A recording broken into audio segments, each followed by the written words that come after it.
Eh? Eh? Eh? Eh? Eh?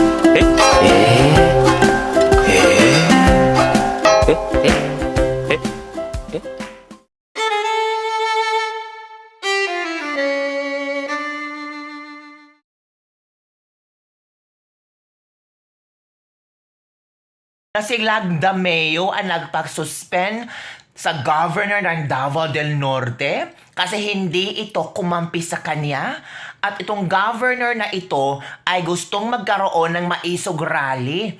Tapos, pinuntahan ang governor na ito ng dalawang tao para sabihan ang governor na huwag ituloy ang maisog rally. Nako, tapos, yung yaman nila, pangangkam ng lupa? Totoo ba yun, Lagdameo? Nako. Ay, ito ha. May pinasabog si Pangulong Duterte. Huwag kayong bangag. Ay. Nagkaalaman na talaga kung sino ang mga bangag. So hindi ka pa maniwala. Gawa-gawa lang ni Duterte. Ay bahala na kayo. Naman si Lagdameo. Alam mo, Adre, kaibigan tayo.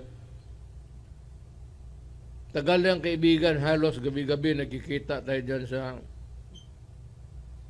si kay John Villar na inuman.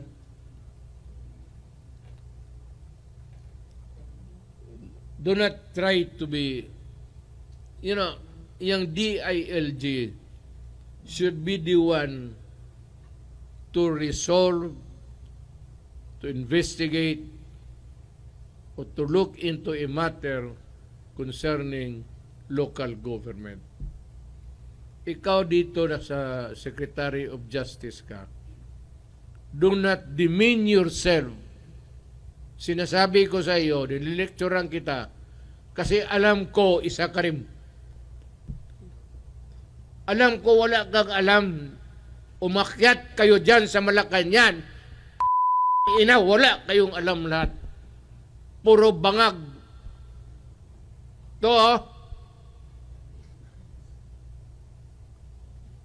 Do not try to be a hero. Taga Davao ka, kaibigan tayo. Siguro, may utang na loob pa ako sa iyo. But when it comes to my country and you guys, huwag kayong basta-basta pupunta ng mga probinsya, pati ito, mag-demand kayo na ganun. Itong demokrasya, there is the right to dissent. Kung ayaw ninyo o ayaw nila, ay maglaro tayo. Kung hindi, aabot tayo sa batas. Lagdameo, huwag mo akong pilitin. Kayo ni Bongbong. Magbarkada kayo. Alam ko yan. Huwag mo akong pilitin na bubuga ako dito na masaktan kayo lahat. Kayo, anong alam mo? Aral ka sa London School of Economics? Anong alam mo sa politika?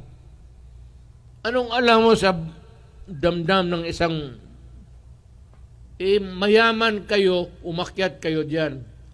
Wala kayong alam kung sino ang Pilipino at ano ang Pilipino. So, do not be a smart ass. Kasi pag hindi lecturean ko kayo araw-araw, kasi ang edukasyon ko pang Pilipinas, kayo mamayaman, anong alam mo? Pakantahin kita ng Bayang Magilaw. Sige daw.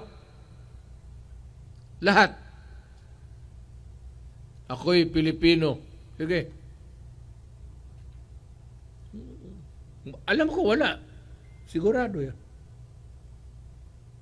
Anak kayo ng mga mayaman. Apo ka ni Florendo.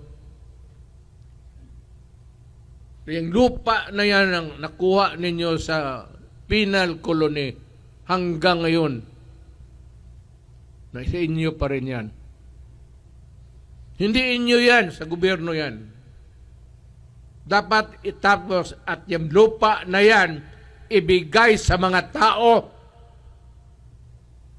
Dapat na land reform na yan, ang laki-laki na. May pinakamalaking kontribusyon sa kampanya ni Pangulong Ferdinand Marcos Jr., si Special Assistant to the President Antonio Lagdameo Jr. Batay po ito sa inihang Statement of Contribution and Expenditures o SOSE ng Pangulo sa COMELEC. Nagbigay si Lagdameo ng 247.23 million pesos na halaga ng kontribusyon mula sa partido. Sa kwenta ng ABS-CBN Investigative and Research Group, halos 40% ito ng kabuuan